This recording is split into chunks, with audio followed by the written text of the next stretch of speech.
नमस्कार दोस्तों। तो आज हम इस वीडियो में आपको बताएंगे मध्य प्रदेश भोज यूनिवर्सिटी भोपाल के आपकी जो एग्ज़ाम चल रही हैं उसके लिए इम्पोर्टेंट क्वेश्चन तो बीएससी सेकेंड ईयर के लिए है और आपका फिजिक्स का पेपर फर्स्ट है उसके लिए इम्पोर्टेंट क्वेश्चन है। तो इस पेपर में से और आपको 100% गारंटी है पास होने के लिए। तो आप वीडियो को पूरा देखना और अंत तक मैं जो बताऊंगा वो ही क्वेश्चन आप करें, उसके सॉल्यूशन के साथ लेकर आया हूं।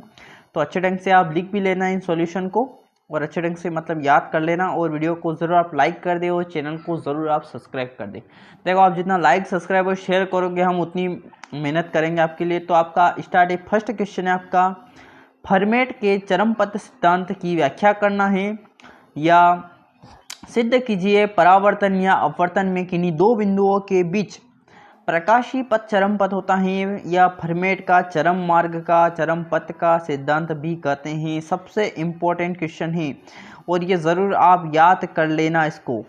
फर्मेट का सिद्धांत लिखना है, उसके परावर्तन नियम की पुष्टि करना है, ये अच्छे से याद कर ले इसको।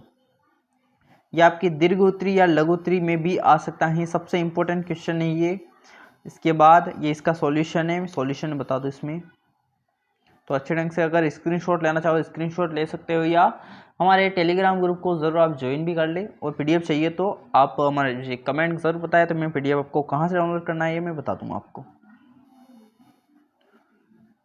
इसके बाद है आपका अगला क्वेश्चन, अविपति बिंदु किसे कहते हैं या अविपति बिंदु क्या है, या ऐसा भी आ सकता है क्या अविपति बिंदु क्या होते हैं, इसके उपयोग। तो उपयोग सबसे इंपॉर्टेंट है, अविपति बिंदु क्या है ये आपके लघुत्तरी में आ सकता है। इसको अविपतन भी कहते हैं, तो इसका यह है, और उपयोग भी आप लिख लेना, मैं बता दूंगा उपयोग इसमें। तो अच्छे ढंग से लिख ले इसको।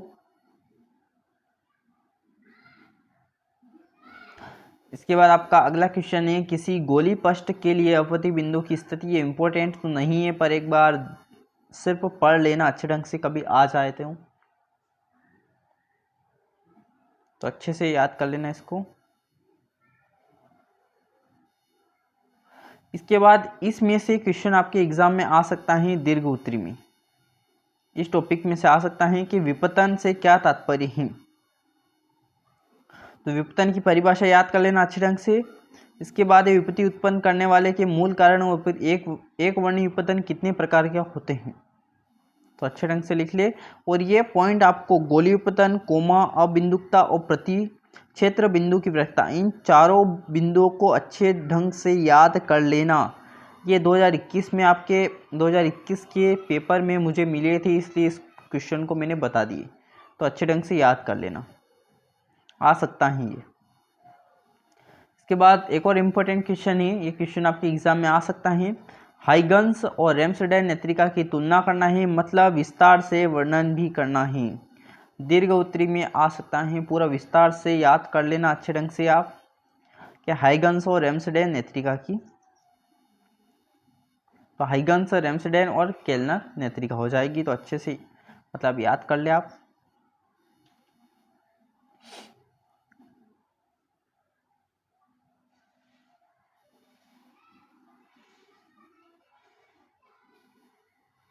इसके बाद आपके हो सकता है कि अगर एक वाक्य पूछेंगे आपको तो ये क्वेश्चन अवश्य याद कर ले, ज्यामितीय दूरी और प्रकाशीय दूरी में आपका क्या संबंध होता है। तो अच्छे ढंग से याद कर लेना आप, ज्यामितीय दूरी और प्रकाशीय बिंदु में, प्रकाशीय दूरी में ये संबंध होता है। ये लघुत्तरी में भी पूछ सकते हैं।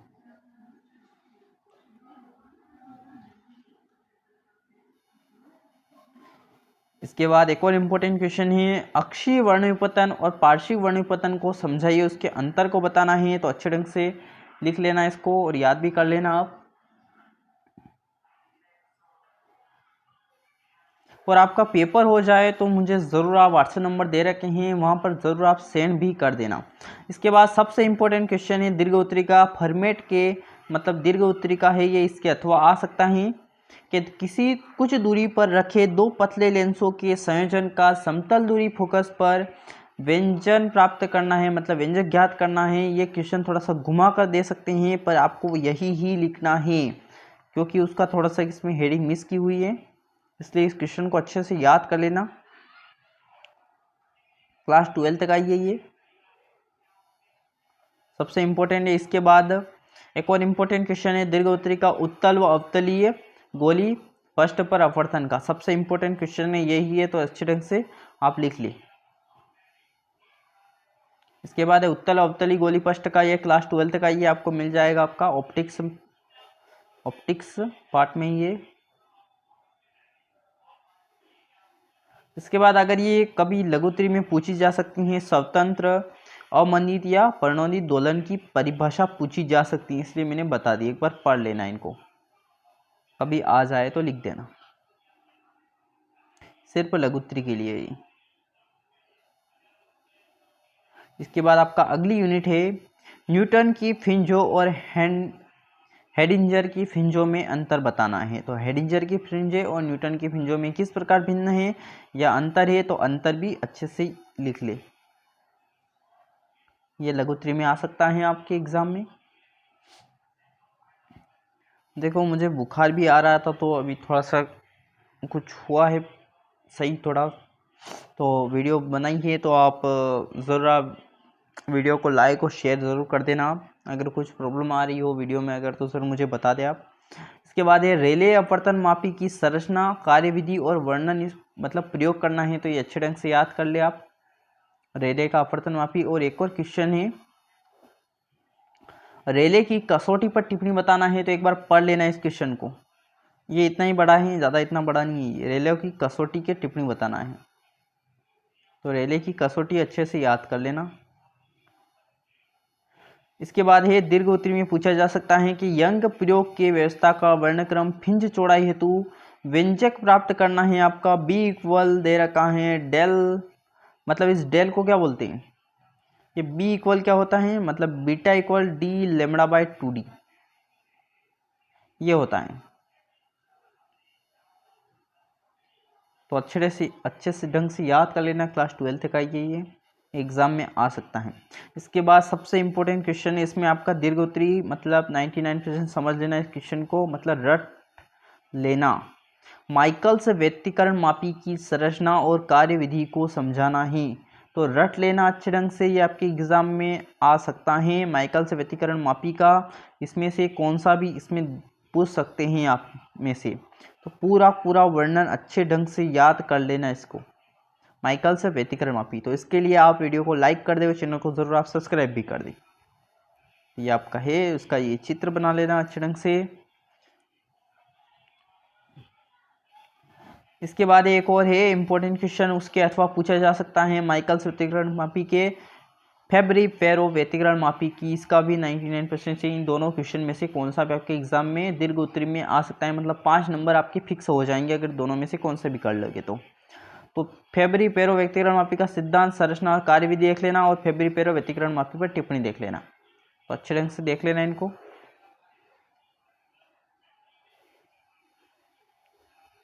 और एक और क्वेश्चन है जो मुझे देखो, क्वेश्चन है अध्यारोपण का सिद्धांत, इसको क्या बोलते हैं, तरंग अध्यारोपण का सिद्धांत भी बोलते हैं या अध्यारोपण का सिद्धांत। अगर ये कहीं मिले तो अच्छे ढंग से याद कर लेना, अध्यारोपण का सिद्धांत।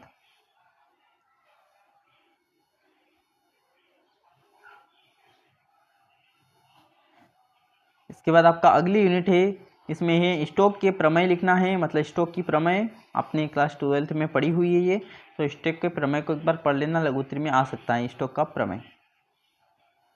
इसके बाद ये परिभाषा एक बार पढ़ लेना, प्रकाश के व्यतिकरण से आप क्या समझते हैं, संपोषी विनाशी का, तो एक बार इसको पढ़ लेना।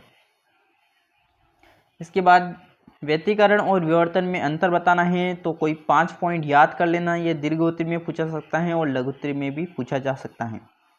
इसके बाद सबसे इंपॉर्टेंट क्वेश्चन है आपके लिए,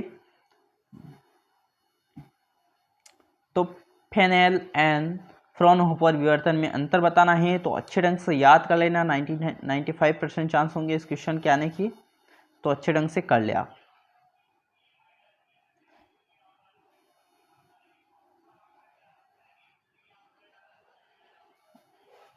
इसके बाद ये दूरदर्शी की विभेदन क्षमता पर व्यंजक प्राप्त करना है, तो दूरदर्शी की विभेदन क्षमता का व्यंजक आप याद कर लेना अच्छे ढंग से।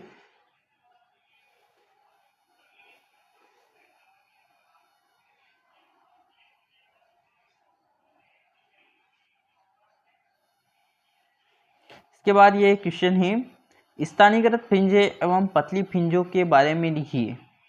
ये क्वेश्चन कहीं मिली है तो एक बार देख लेना। ये आपको असाइनमेंट, मैंने असाइनमेंट अपलोड किए थे, उसमें ये क्वेश्चन मिल जाएगा आपको स्थानीयकृत फिंजे और पतली फिंजों के बारे में, तो एक बार देख लेना उसमें। इसके बाद ये सूक्ष्मदर्शी की विभेदन क्षमता का अर्थ बताना है, तो अच्छे ढंग से याद कर लेना। ये इन दोनों क्वेश्चन में से कौन सा भी आपके अगली यूनिट का ही है, तो ये दीर्घ उत्तरी में पूछा जा सकता है आपको, और इसके बहुत चांस है, मतलब 95% चांस होंगे इन दोनों क्वेश्चन के आने की। इन दोनों भी पूछ सकते हैं या एक भी पूछ सकते हैं, इसलिए दोनों अच्छे ढंग से करें आप।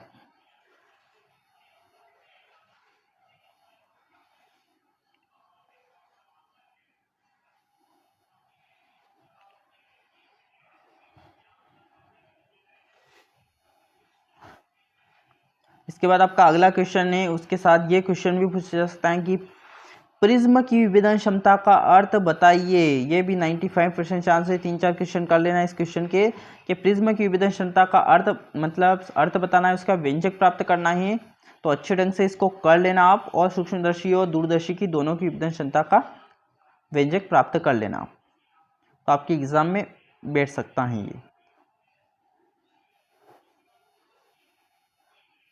इसके बाद इस टाइप के क्वेश्चन को एक बार सॉल्व करने की कोशिश करना। इसके बाद इसमें इंपॉर्टेंट क्वेश्चन है, प्रकाश का तरंग, प्रकाश का रसल, मतलब सरल रेखी गमन, मतलब स्ट्रेट लाइन, सरल प्रकाश का सरल रेखी गमन, या इसके बाद दूसरा है वृत्तीय द्वारक द्वारा विवर्तन। इसमें ये इंपॉर्टेंट है, सबसे इंपॉर्टेंट है वृत्तीय द्वारक विवर्तन। और स्थानीयकृत पिंजे और पतली पिंजे के बारे में एक बार पढ़ लेना। इसके बाद आपकी अगली यूनिट है समतल ध्रुवित, वृत्ताकार ध्रुवित और दीर्घ वृत्ताकार ध्रुवित को समझिए। ये आपके असाइनमेंट के ही हैं और ये सबसे इम्पोर्टेंट है, रट लेना। यही क्वेश्चन आपके एग्जाम में देखने को मिल भी सकते हैं, तो अच्छे ढंग से याद कर ले इसको।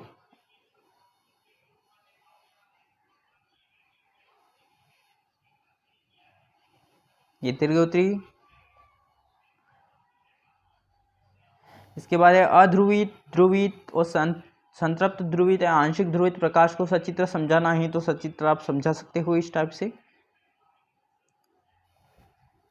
इसके बाद एक और इम्पोर्टेंट क्वेश्चन है जो आपके लघुत्तरी या दीर्घोत्तरी में पॉइंट के रूप में पूछा जा सकता है कि पोलराइड क्या है, इसका उपयोग बताना है और पोलराइड की संरचना और कार्यविधि को समझाना है, तो अच्छे ढंग से करें इसको क्वेश्चन को।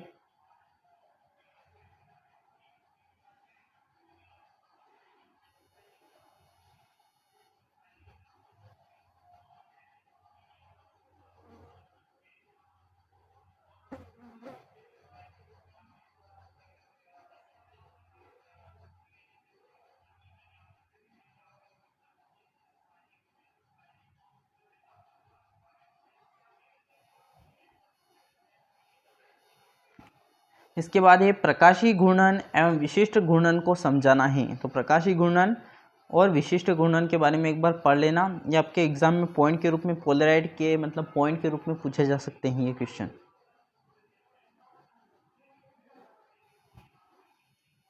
इसके बाद ये क्वेश्चन एक बार ट्राई देख लेना है कि बेबी ने प्रतिकारित्र पर टिप्पणी बताना है या बेबी ने की संरचना पूछी जा सकती है।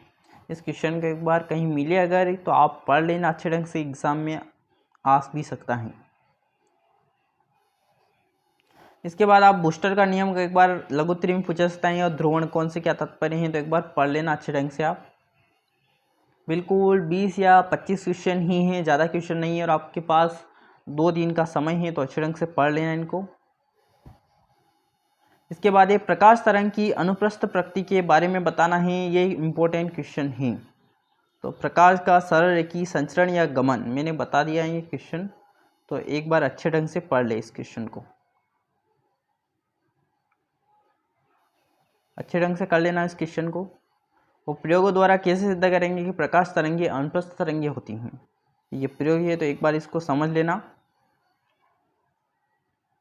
देखो आपके लिए मैं सॉल्यूशन भी अपलोड कर रहा हूँ, उसके लिए आप एक लाइक और सब्सक्राइब तो कर ही सकते हो। इसके बाद इसमें एक परिभाषा याद कर लेना, द्वि अपवर्तन से क्या तात्पर्य है, तो द्वि अपवर्तन से आप क्या समझते हैं, तो ये परिभाषा एक बार याद कर लेना।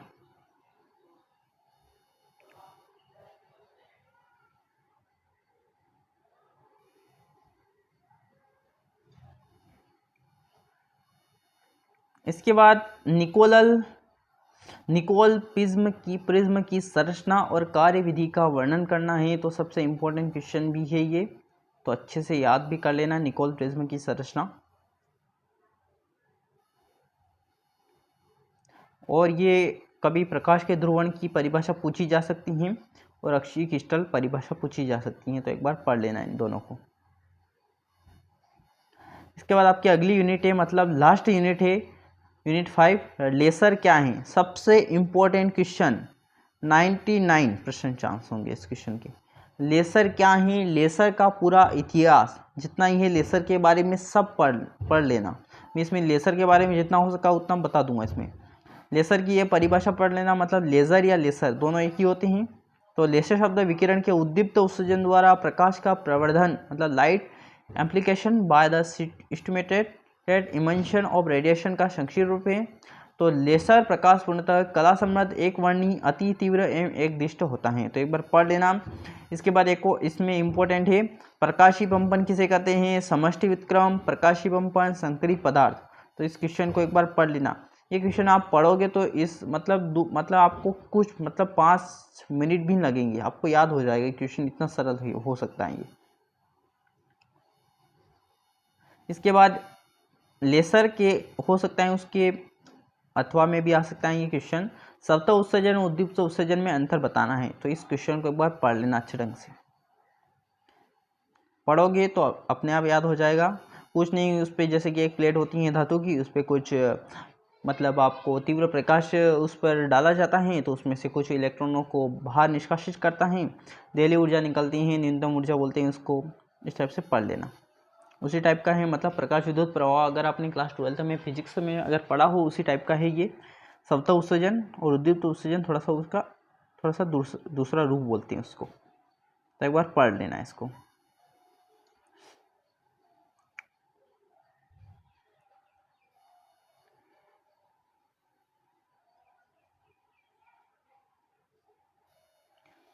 इसके बाद इस क्वेश्चन को 99% चांस होंगे इस क्वेश्चन के आने के, कि आइंस्टीन गुणांकों के ए व बी की व्याख्या करना है। सबसे इम्पोर्टेंट क्वेश्चन जो दीर्घ उत्तरी में पूछा जा सकेगा ये आपको, तो अच्छे ढंग से रट लेना। ये क्वेश्चन आपके एग्जाम में आ सकता है। तो आइंस्टीन के गुणांक होते हैं ए व बी, मतलब उनको मान लेते हैं। तो ए व बी को आप कैसे ज्ञात करोगे, तो इसमें बताया हुआ है, तो अच्छे ढंग से आप कर लेना इसको।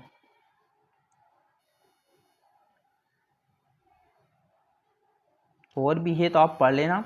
इसके बाद लेसर का सिद्धांत, ये लेसर का पूरा सिद्धांत है, तो अच्छे ढंग से पढ़ लेना। लेसर की परिभाषा मैंने बता दी।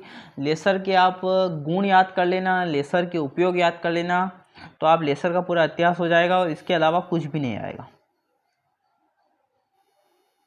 तो अच्छे ढंग से इस क्वेश्चन को कर लेना। इसमें आइंस्टीन के गुणांक भी आ जाएंगे, तो अच्छे ढंग से कर ले आप।